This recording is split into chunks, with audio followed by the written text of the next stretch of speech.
Halima and I am back with a new lesson on small talk. Well, what exactly is small talk? Small talk is nothing but polite conversation.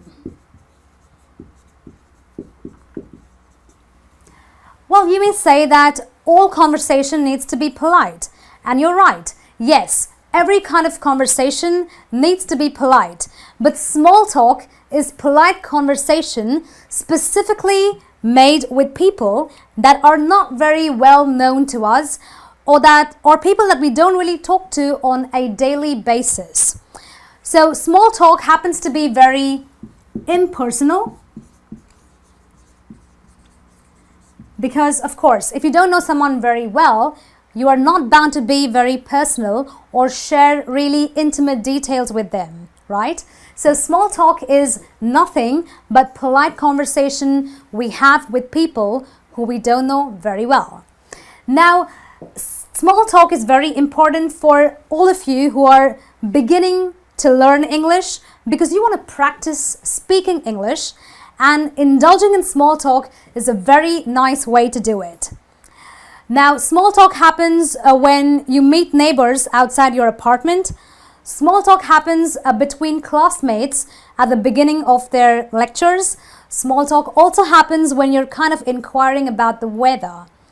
But let's see the different ways of small talks with some examples.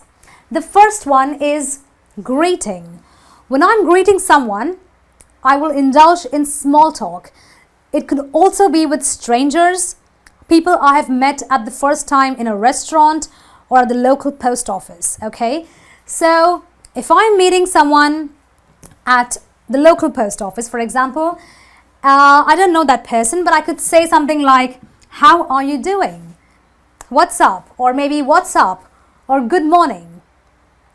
How's it going? So these are greetings that you kind of greet people with when you meet them for the first time, who can be complete strangers in a totally unknown place. So small talk is one way of breaking the ice, of kind of getting to know that person better, or just kind of speaking for the sake of it. Asking about recent events. A lot of times when you are in a new town, you may not be very familiar with what's going on, and you want to kind of get some information from the person you are next to. Now, the person you are next to may be someone you don't know very well. So in that case, small talk plays a very important role. So what would you say? You can tell somebody you meet at a restaurant, so what's new? What's new with the town? Or what's new with what's happening, around here?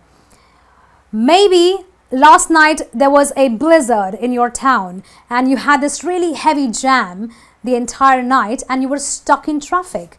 And being in the same town, you're sure that the person sitting next to you has also been affected. So you can ask something like, were you stuck last night in the traffic?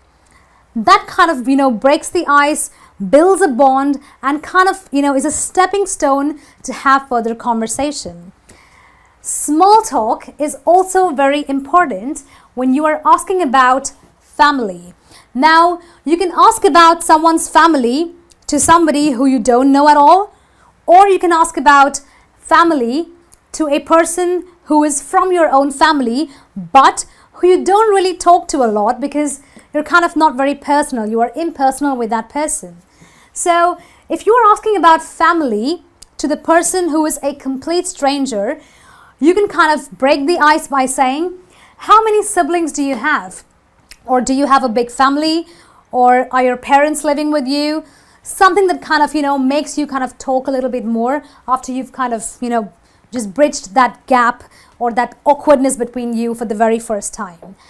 Or if you already know somebody in your family, maybe your aunt, but you don't really get to talk to her very often, but you want to kind of be a little friendly with her, that's when you will take the help of small talk and say something like, is Rita, someone in the family, enjoying her new job?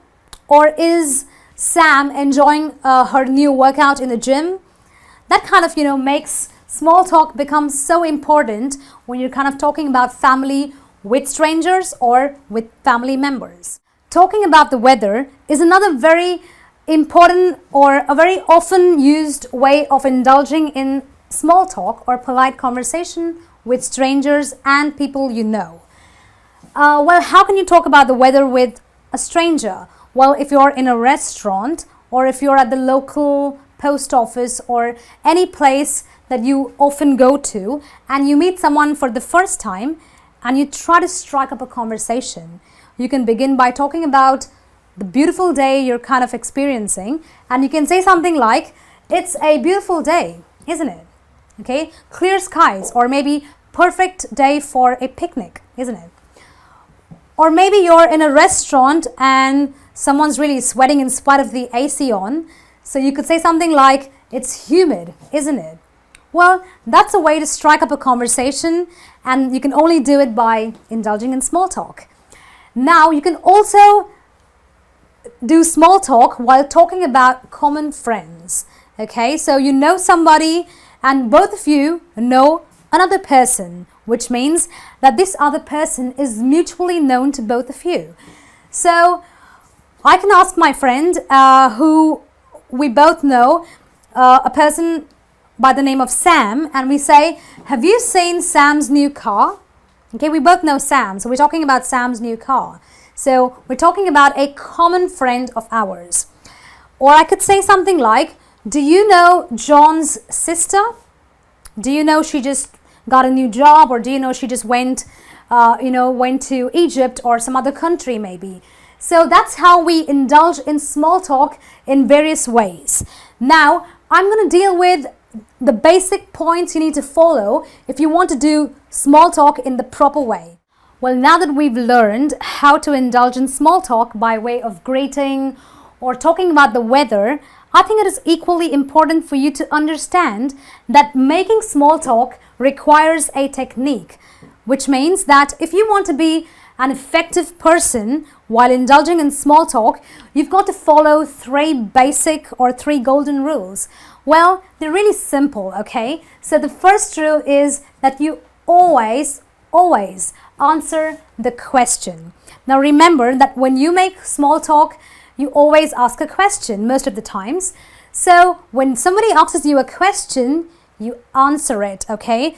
So if I'm at the bus stop and if someone's asking me whether I'm new in town, I always answer the question. I don't turn my back to the person.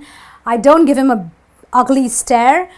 I don't be rude, but I answer the question. So I can say either a yes or a no. But remember that as per my second rule, I don't just stop at a yes or a no. So if somebody's asked you, "Are you new in this town?" you don't just say yes or no and stop right there. No, you ask another question in return. So that shows that you are really trying to break the ice. You are trying to strike a friendly conversation. So what could you ask? You could say, "Yes, I am new in town. How about you?" Or, "Did I see you somewhere back there?" So you always ask a question in return. So when you do this and when you indulge in small talk in this right way, you are at the beginning of a new conversation, which allows you to test your skills in English. It allows you to be friendly with people, and it allows you to be exchange information without being too personal. Okay, so that's it from this lesson on small talk. Well, now it's time to test what you've learned. I'm here to see whether you really are good at making small talk. To do that, there is a small test. All you've got to do is click onto the link in the description at the end of this video, and there is a small test that shows your ability to make small talk in the right way. I'll see you back with a new lesson. Until then, this is me saying goodbye and keep making small talk whenever possible.